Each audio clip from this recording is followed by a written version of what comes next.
Welcome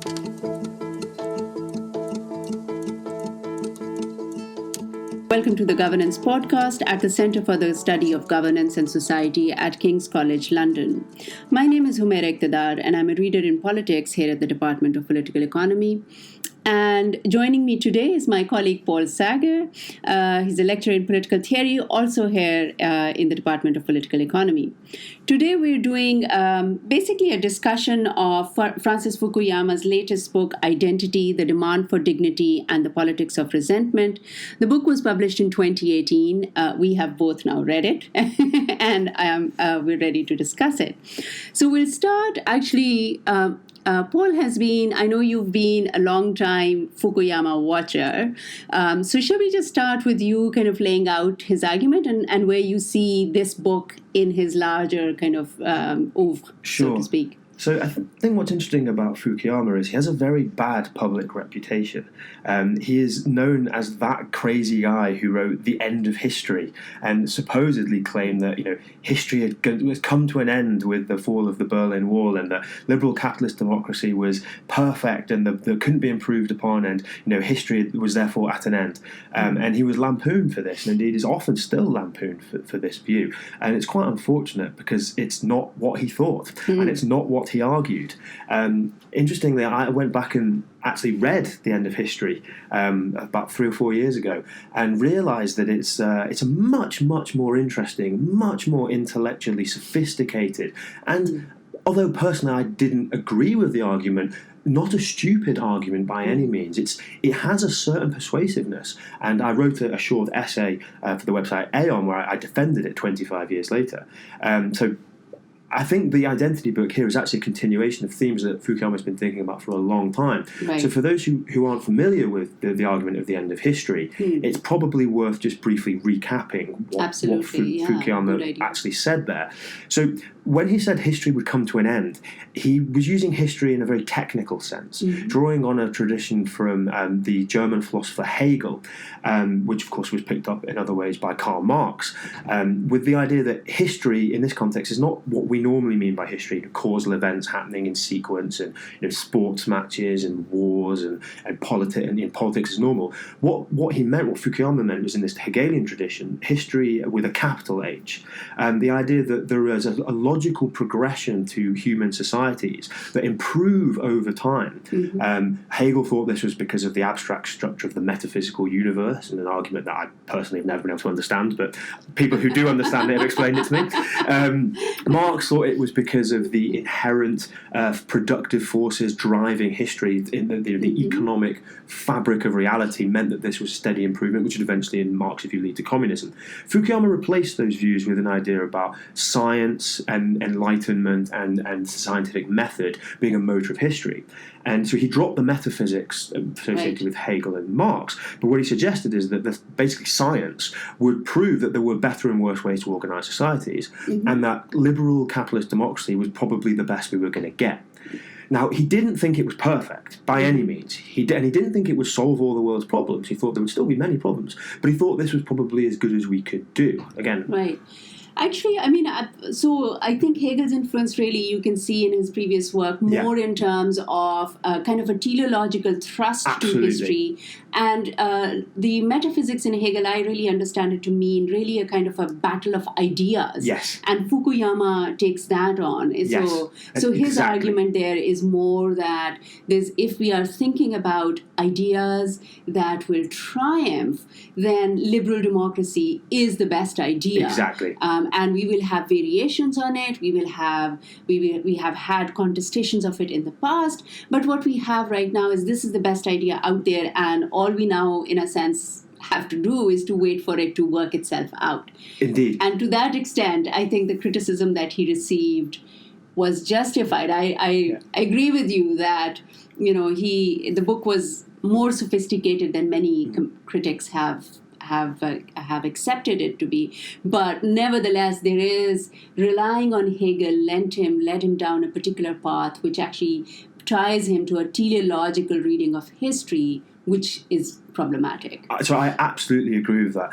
But of course, the important rejoinder on Fukuyama's part is the book had a further subtitle. Right. It wasn't just The End of History, which was the name of his original article. It was The End of History and The Last Man. Right. And that's a direct reference to the thought of Nietzsche. And Nietzsche's worry that precisely when we'd moved beyond metaphysical understandings of the universe, basically believing that God was looking at us and was going to sort it all out, but what would happen is that human beings would become kind of stunted, pathetic little creatures, that they would not aspire for greatness, but aspire for petty competition with each other. And sometimes they might find peaceful outlets for this. Rock climbing is Fukuyama's example, which is close to my heart, and I sort of sympathise with what he's saying there. Pointless endeavours that put your life at risk for no real reason other than to sort of glory over the achievement. But what he worried about was that with Nietzsche, the end of history could go very, very could go very wrong. Right. That we could slide back off this. So I, like you, am suspicious. I'm very doubtful that liberal democracy is the final synthesis of the best ideas that have outcompeted the worst ideas. I don't find that particularly plausible. But what I did find always very sort of haunting about Fukuyama's analysis was the idea that there's no reason to think that this is going to be stable. Right. Even if he was correct, let's grant him that he's correct, it's the best form of society, he didn't think it would necessarily last. The Last Man is a warning about, in fact, as he says in that book, people brought up within the comforts of the bosoms of liberal democracy, if they have nothing to struggle for, they will struggle against liberal democracy. Right. And a key reason for that, and this comes up in the Identity book, yes, and this is actually central to the Identity book. Logical extension of that then. Is this idea that Fukuyama is absolutely convinced that human beings are, to a large extent, driven by what he calls thymos or thymos. I'm not entirely sure how he pronounce it. Which he traces back. Thymos.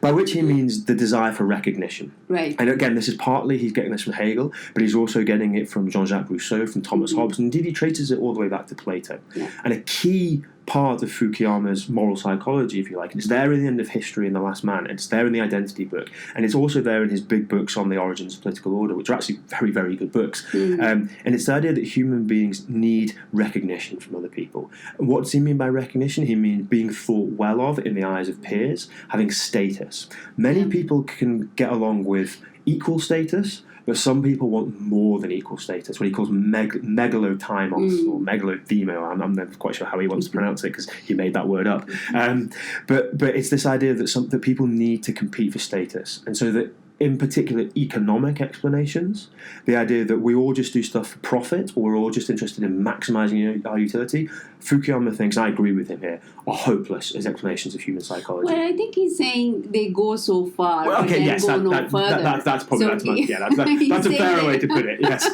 he's saying that they do tell us something about human action, and they do explain quite a lot. But then there's a lot that they don't explain. So they don't explain why somebody, in his words, he says, would fall on a grenade. Indeed. Right? Why would somebody choose to die for something, some idea that they believe in, when they're letting go of that biggest utility that we have, which is our lives. Yeah, exactly. So he's a bit more nuanced, but carry on. Oh no, absolutely. I mean, and these are actually themes that are very interesting to me because I've been working for the last few years on 18th century political thought, which is all about this stuff. I mean, the language in the 18th century is not thymos or megalotymo. Thymos, it's pride. And the modern discourse, it's recognition. So Axel Honneth, a very eminent German political theorist, has done a lot of work on this. So I'm very tuned into these ideas because it's what I work on. And I have to say, Fukuyama is a very good reader of people like Rousseau and people like Hobbes. He's a very smart man and he gets their theories right. And what he wants to say, I think, in this Identity book is the same threat to the last men at the end of history, which is that the desire for recognition will overwhelm contentment with stability. Because even if liberal democracy, though we've seen that it perhaps doesn't do this so well, but he thought it would provide all the comforts of life very straightforwardly in the early 90s, that it would kind of solve the economic questions. Now, we now know that it hasn't. But Fukuyama, even back then, thought even if it does that, it will not solve the recognition problem. It will not solve the need for people to have a recognition. If they don't get that recognition, they will break things. They will smash things in search of that. And one of the things he says in the Identity book is recognition is more important than economic desires. But when you add economic failure, which I think it's fair to say, the end of history was not reached. The Western liberal democracies did not end up providing neat, adequate solutions to even the economic questions. But when you mix those failures with a lack of the recognition that ordinary people feel that they're entitled to, then you're going to get a very, very, very combustible political situation. Yeah, in that sense, I think this book does a very good job of, first of all, laying out for a wide reading public. So it's a very easy read. It's not a complicated read. It does a good job of laying out some complex ideas for a wide reading public, makes kind of a intellectual history or history of political thought of a particular kind available to a reading public. And he does make this point quite clearly that it's not necessarily that there's an economic disaster, but there's economic inequality. And liberal democracy has not been able to address the problem of economic inequality. And that, coupled with this kind of desire for recognition or recognition of our worth, is the problem that he thinks we now really have to contend with. So in that context, what I liked about the book, first of all, is the approachability and the kind of laying out of these complex ideas. And then this kind of desire to take head on a kind of a big question and make the philosophy around that available to a wider audience. I have to say that is about about it for me. But what are the other positives that you can see in this book? So for me, I actually find the overall narrative that he tells pretty plausible. So the idea that we now exist not just with the desire for recognition, but a desire that each of us has an authentic self and an authentic identity, which may be at odds with wider society, and that society may itself be a structural mechanism of oppression, which is a very powerful idea in modern culture, and that we need ways of satisfying a desire for authenticity, which is in a way to have our identity recognised. And I find it also quite plausible that various important historical movements in the past have attempted to satisfy this. One of his big examples is nationalism, the rise of national identity in the 19th century. Another is the rise of various forms of religious identity, which he thinks are fairly pernicious ways of satisfying this, that are dishonest to many of their practitioners about what is being delivered, but are in some ways a real attempt to satisfy this need for recognition and this need for authenticity. I also found his critique of left-wing identity politics fairly plausible. That on the one hand, it is completely understandable that groups who have been historically discriminated against should desire to be recognised and acknowledged, but that the ways in which that's been done at a practical level have tended to be counterproductive. So I find his overall claim is identity is central to modern politics, and it's very Western focused, right? It's very, very Anglo-European, and that's not such a problem for me because that's my world. It's not a It's not a universal claim. It's about European and post-Enlightenment societies. And I think his view that identity is central to the politics of these societies, and it's not going away. And it's hopeless to think identity politics, both its left-wing and he also thinks the rise of modern right-wing identity nationalism in many Anglo-European countries is a deep product of this need for identity and recognition, but it's not going away. So we can't just wish that maybe it will disappear. I think that's plausible. What I found very frustrating is the solutions. Let's come to those later. We'll come to what you didn't. So I think that on the question of his account of the failure of multiculturalism, which, as we were just talking, he doesn't actually spell it out in so many words. He doesn't say it's a failure of multiculturalism, but he lays the blame for the failure of a certain kind of identity politics at the doorstep of left. And what is interesting, and there is certainly one can agree with him up to a point, but I think there is a real problem with thinking of it only as the left's failure, partly because the left remains undifferentiated in his thinking. So this idea that, it was the left, that there is a version of the left that actually has been proposing what he proposes as his solution.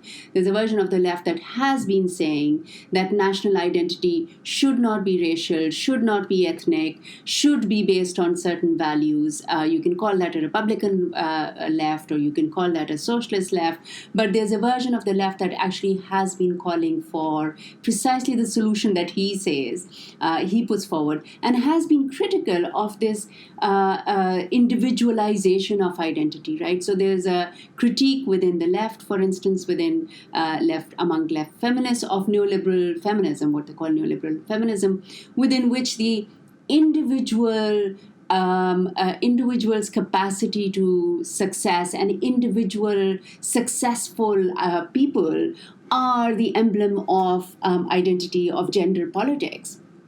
And so I think when he lays that kind of blame, there's a version of liberals who have supported that identity politics, right? So it's actually, I think once we start parsing about what he calls the left, then we see that the problem may actually lie within the solution that he's proposing in terms of that focus to stay with the focus on liberal democracy. This is actually a primarily liberal solution that each individual is then separated out and their identity is passed through in various ways, and their individual aspirations are then the standard through which we establish our identity politics.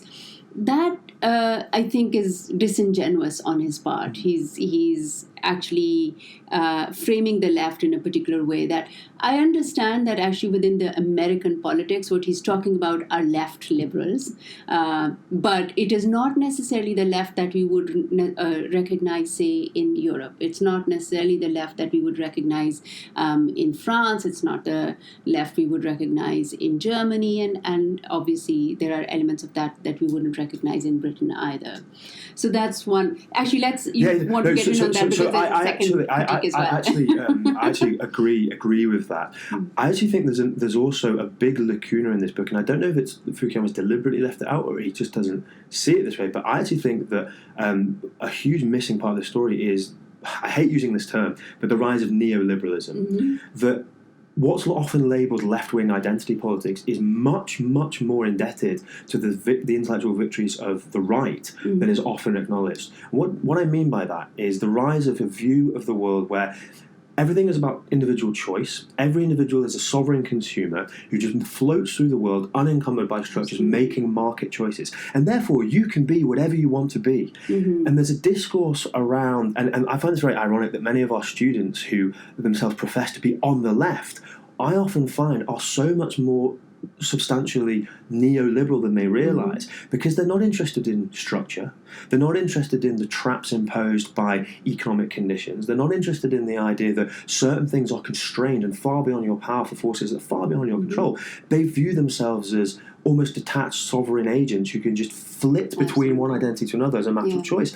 And weirdly, that's not a left-wing idea. Mm-hmm. That's a deeply right-wing idea that conquered the world in the 90s. And indeed, this is where Fukuyama does bear some responsibility for this, because the idea that we could just transcend previous historical constraints because we'd reached the end of history enabled this mindset. And that, very oddly, a sort of progressivist left-wing commitment to ending injustice, which is very noble, and to respecting the identities of all individuals equally, which is very noble in itself, got married up with the view of the world where we can all be whatever we want to be, which we can't actually. Actually, there are enormous constraints on these things, real deep power structures that prevent that.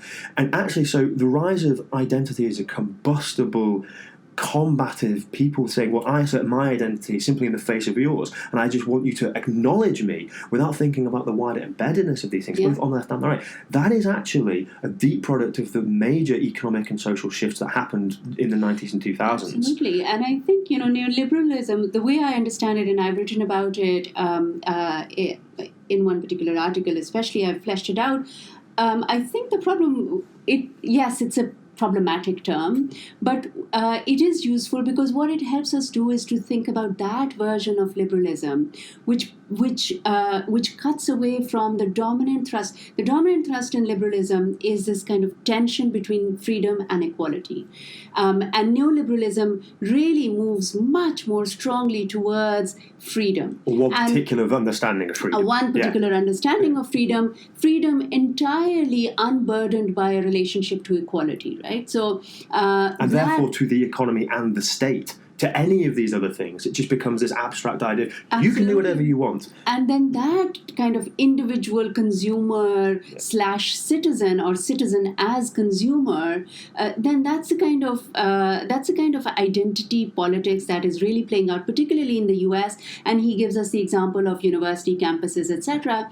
So I think that to that extent, It's great. We both agree that Fukuyama is actually laying the blame somewhere where it actually doesn't really belong. I just think the entire left-right spectrum just breaks down at these points. And accordingly, his attempt to kind of have a left versus a right-wing identity politics, for me, underestimates the depth of the complexity of the problem, really. Absolutely. And I think the second thing for me in this book was that when it's interesting to read it as a history of, say, what one might call European political thought. Absolutely. And it is one reading. It is not necessarily the most authoritative reading. It's an interesting and useful reading, but it is one reading. But also it is a very limited reading. It's a very limited reading because it is taking certain debates and ideas within European political theory and then attempting to explain events in other parts of the world without any reflection on whether these ideas really travel well or do they not, how much do they explain and how much do they not. So had his examples been only about Europe and North America, I would have bought the argument a bit more. But, right from the beginning, he jumps onto Tahrir Square in Egypt, he's talking about China, he's talking about India, and there is absolutely no humility in thinking about, well, actually, the problems there may not just be identity as I understand them from the American context. There might be other factors there. There might be structural inequalities. There might be, nationalist politics that is not just of the kind that I see in America and that I'm responding to. There may be overlaps, but there may be huge differences as well. And there's absolutely no recognition of that throughout the book, which is a really strange lacuna for a book on on identity. So I suppose if I was going to offer a partial defense of Fukuyama at this point, right, it would be partial because it would depend. You may not agree with the premises, but I think what he would say in reply is he probably has a fairly universalist conception of human nature, which if one doesn't agree with him on them, one just disagrees with him there. But I think he would say the need for recognition, what he calls timos, is a human universal. And so this does translate across borders. On the other hand, I totally take your point that that's probably too thin as an actual social science explanation for what's going on in these places. Yeah. We probably need some thicker ethnography, political science, real, actual going and finding out what's happening in, for example, the Arab Spring. Simply saying, well, it's all about recognition. Well, yes, of course, maybe, but that in itself is a bit otiose as an explanation. And the other, and this is I guess you're completely right to point this out. And it's something I struggle with in my own work because I'm a historian of political thought, is I fall into this trap too. Fukuyama has this kind of, it's the Hegel teleology type stuff. It's all ideas that's driving the world. So we can go back to Rousseau and see that Rousseau invents the idea of authenticity and identity. And then everybody has it, including the market vendor in Tunisia. Right. And of course, Rousseau had some very interesting ideas, but very few people have read Rousseau. Even fewer have understood Rousseau. Even fewer have had their psyche fundamentally shaped by Rousseau's understanding of authenticity, and this is a problem that people like me, who has a similar intellectual bent to Fukuyama, that we tend to spread out our political theory and just jump the gap to the real world and say, aha, well, as the 18th century proved, this is what's going on, and this is where the limits of that kind of method show up, is that we should be a bit more humble, we intellectual historians, because it can't possibly be the case that, as Plato explained 2,000 years ago, that's why the Arab Spring happened. Well, I think what is really an interesting research agenda that if we take out Marx, who does try to bring together ideas and structures in a very kind of comprehensive way. We may disagree with his approach, but it's an ambitious approach, and that's partly why I think he still has a lot of traction today. But one of the problems we do have in history of political thought and intellectual history is that it's unclear, the relationship between institutions and ideas is unclear, right? So is it that Rousseau thought this and then this happens, or that Rousseau recognizes something that is happening and then talks about it in a cogent way that helps us understand what's happening? So there is that tension. But to give you a more kind of concrete example of why his narrative is thin and cannot help us understand some of these ideas. So he lays out this history of the the emergence of the self, right? And this is again a very European narrative. There's a particular point in which human beings start thinking of themselves as this kind of interiorized self, and that's where that happens, at a particular time in European history, and he wants to peg the whole world to that conception. Yeah. So if I think about this within the context of Islamic political thought, there is a much more developed sense of the individual, because the individual's intention is central to every act. So there are various concepts like the concept of niyat, which is deciding internally, making an intention, and then if your actions don't even bear the fruit that you intended, it doesn't matter. It is the intention which is central. Right. So this is a central concept in Islamic thought, and it's been debated and it's played out in different ways. So I'm not saying that it only has one trajectory, but the idea of the interiorized self, the internal kind of conversation that each person has to have with herself, is actually quite well established in Islamic thought much earlier. So, and it has a different trajectory, right? So not recognizing that and then using that history to then think about ideas and their life outside of Europe and North America, Fukuyama is just laying himself out to very easy criticisms. Yeah, so I actually entirely agree on that point, and it's something that I find remarkably common actually in my sort of field of intellectual history. This bizarre idea that there was a radical transformation in the 18th century in Europe, and suddenly human psychology, all of human beings. Yeah, well, so it's sort of incoherent because it's suddenly in the 18th century there's this massive transformation. So, well, where did it come from? How did people ever survive before? Are you really saying that everybody before the 18th century was just radically different? It's amazing claim. Right. But then simultaneously, and then it just magically went across the whole globe at the same time. I once heard a professor who shall remain nameless claim that in the 17th century, before the invention of the novel in the 18th century, people didn't share their emotions in the 17th century. So Thomas Hobbes, for example, was like a lobster. He had, and that's why there is no theory of shared feelings in Leviathan. And I just think this is just absolutely incredible, and I find it very just wildly implausible that it may have taken people time to theorize these things. It may have taken them time to work it through in various forms of human literary and artistic creativity. But I just find it vastly implausible that the Romans, say, didn't have their own internal struggles and their own sense of personal identity, and it took Rousseau to come in along and invent. I just find this very odd, and so it seems to me entirely not at all surprising that you say that in Islamic political thought people have been having these ideas for years. And there's a tension here between Fukuyama's sort of universalist view of human moral psychology, but then the idea that at only one particular time and place that a very important aspect of what it means to be a human suddenly get invented. Burst forward. But it's not just Fukuyama. This is a weird trope that you can find across many different disciplines about the Enlightenment, and that's sort of part of a wider, I think, misunderstanding of what the Enlightenment was, but that's probably not. This is probably not the podcast to get into that.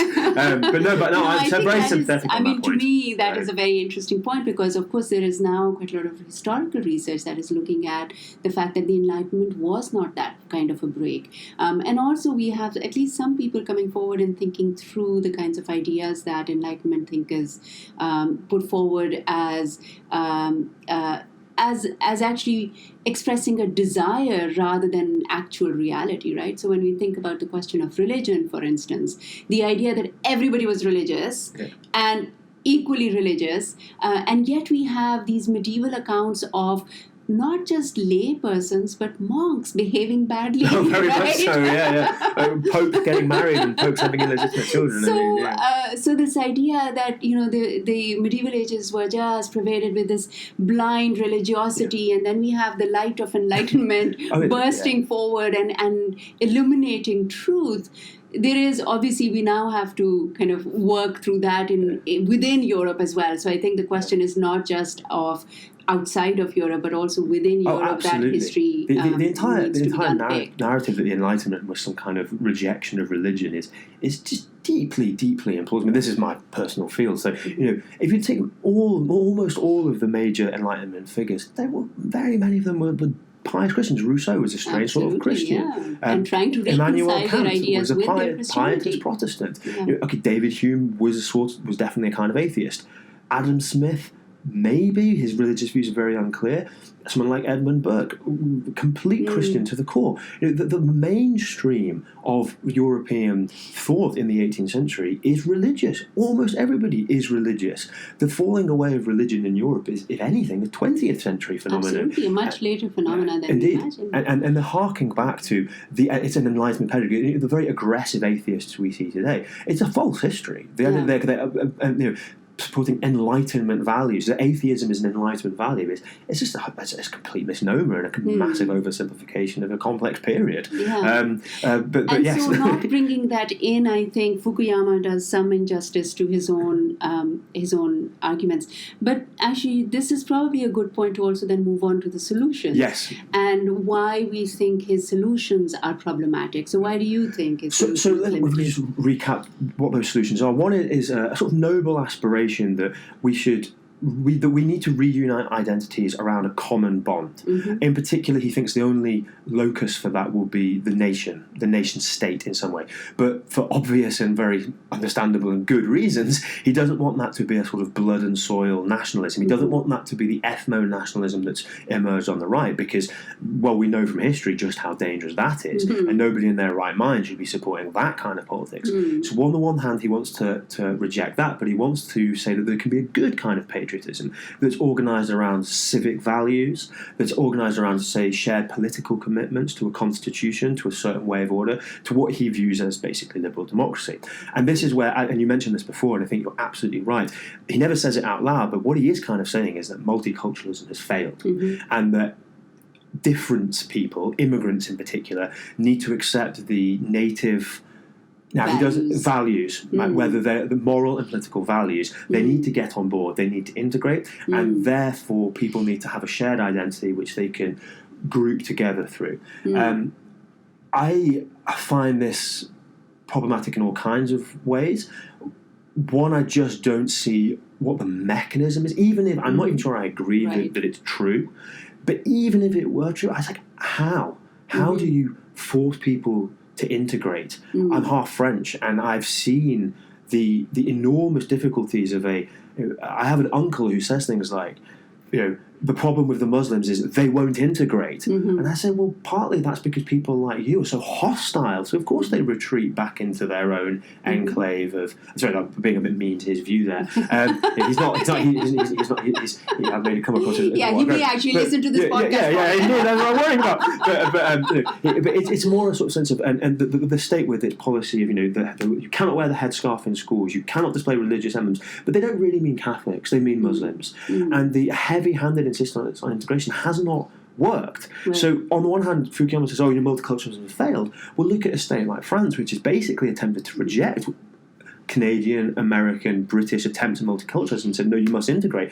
And that hasn't worked either. So the insistence that we all will rally around a common set of moral and political values, it's nice in the abstract, but I do not see what the mechanism is. Absolutely. And actually, this is where it's really interesting that the example that he uses is the US. Yeah. and it really, he starts with the US as being the problem. He starts with the rise of Trump, the white kind of racist nationalism that is now beginning to define America, that as the problem that he's starting this quest with, this book with, and then to end with America as the example of a state that seems to have done it generally right? So all his examples are, well, if we could just figure out our immigration system a bit more, if we could just make it, better, easier to get people in that we want to get in, and when people come in, we screen out people. Effectively, what he's saying is when we choose people, we screen out the ones who don't agree with American values. We just have a better immigration system that screens out those people, and then they already should have English competence, English language competence, etc. So their integration should be easy, and then we just structure everything around values rather than race and ethnicity. And so I agree with you. Not only is the mechanism missing, but in fact what he seems to give us as an example of a working kind of a solution, it's deeply flawed. That itself is the problem that we are actually working our heads through. That's absolutely right. And I find some of the other suggestions of, we should have a national service that everybody can come together and share in the common. Yes, and like Singapore, you think. Right. And something with the classical Republican values of patriotism. And I think, but there's a reason those values died out, and that we don't do those things anymore, absent the context of war, basically, which I don't think we want that as an approximate cause. And the reason is the end of history. It's the victory of the Western liberal democratic state that meant we gave up on doing those things. We don't expect children to maybe Americans expect them to sing to the flag, but they certainly don't expect them to give up 2 years of their lives to serving in the Peace Corps or the army. I mean, they can do those things if they want, but it has to be voluntary. And that voluntariness is absolutely the core of what these societies are structured around. So some of those kinds of solutions just seem to me absolute pipe dreams. I mean, there's just no way that's going to happen, and I don't think it would work anyway, because absent a real reason for this, the enemy is coming, then these things don't work. Well, I mean, I can see the impulse, and I kind of sympathize to give him his due.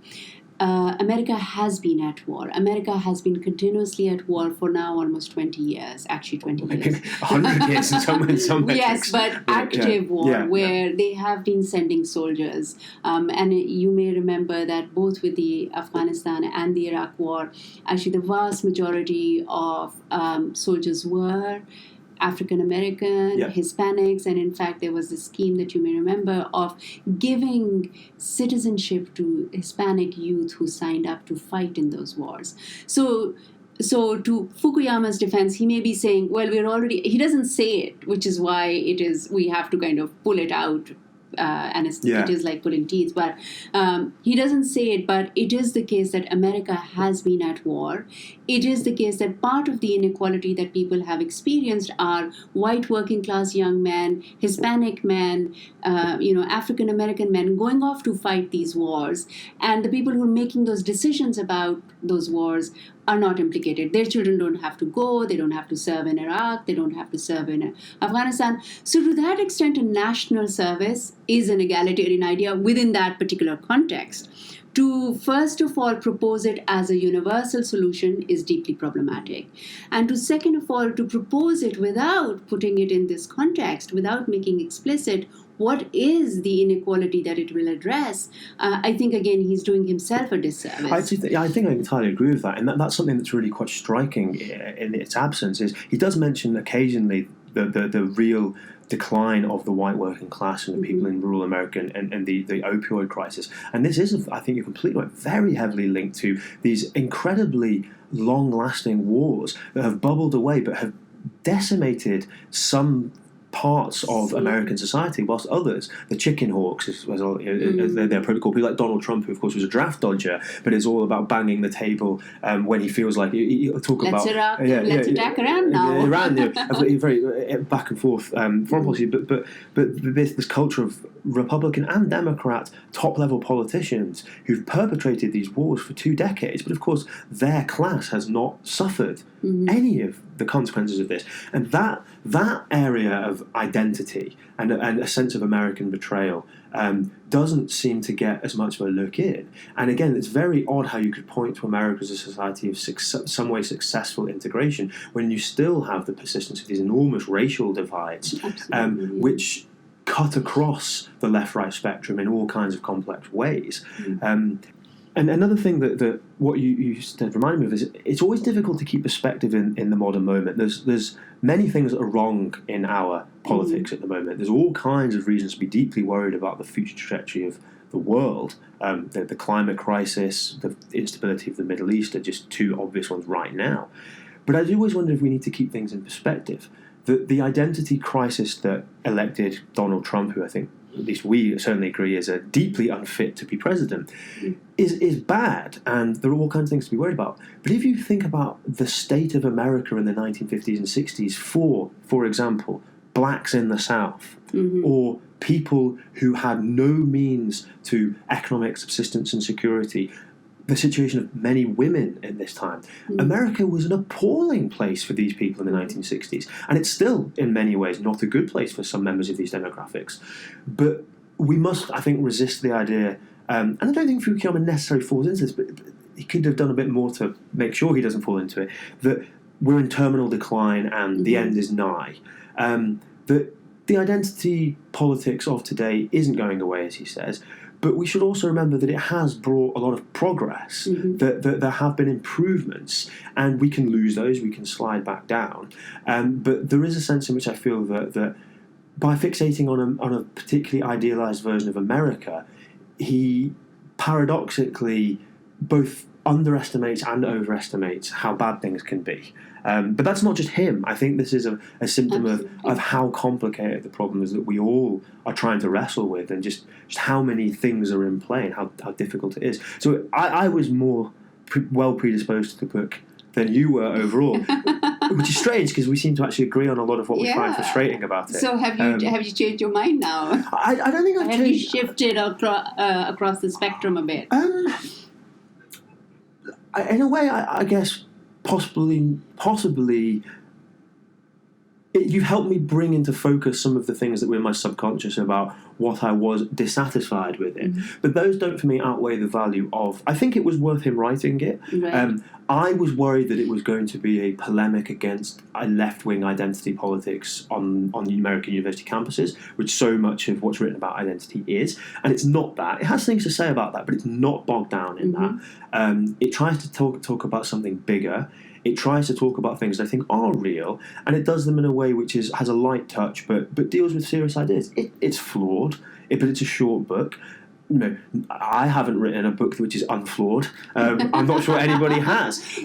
So I think it was worthwhile reading. I think it would be worth other people reading. And I'm certainly glad that I took a couple of days to work my way through it. I would say, the one thing that I really do appreciate is the fact that he made this attempt. Too many of us think that we have some kind of an idea about how to go about addressing some of these problems, and especially in political theory and philosophy, we don't really put ourselves out in the public eye in that sense, right? So we don't really make that effort to lay ourselves open to these kinds of questions and claims beyond conferences where it's a conversation amongst mostly the converted or at least people who are familiar with some of this language. So in that sense, it is a brave thing to do. As I said, I find it a very frustrating book. So I actually picked it up with a lot of enthusiasm. But I found the first half more interesting just because he does a good job of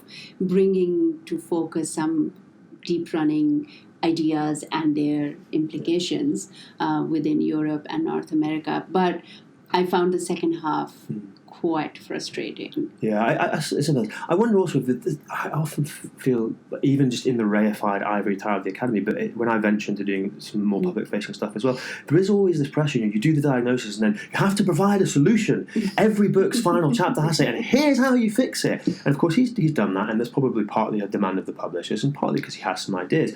And I suppose really one of the frustrations is, well, there is no one or small group of solutions. These problems are incredibly difficult, and certainly a pithy, 20-page large print small book chapter isn't going to solve these problems. And again, like you, I think it's a brave thing to put yourself out there. And as someone who often feels just overwhelmed by how complex these questions are, and just really struggles, and we all get things wrong, and to be brave enough to just get it wrong in the public eye because you're trying is I think is very commendable. So overall, I'm glad I read it. Well, so am I, and I'm glad we had this conversation. Yeah, I thought it was fantastic. So thank you very much for having me on. Thank you.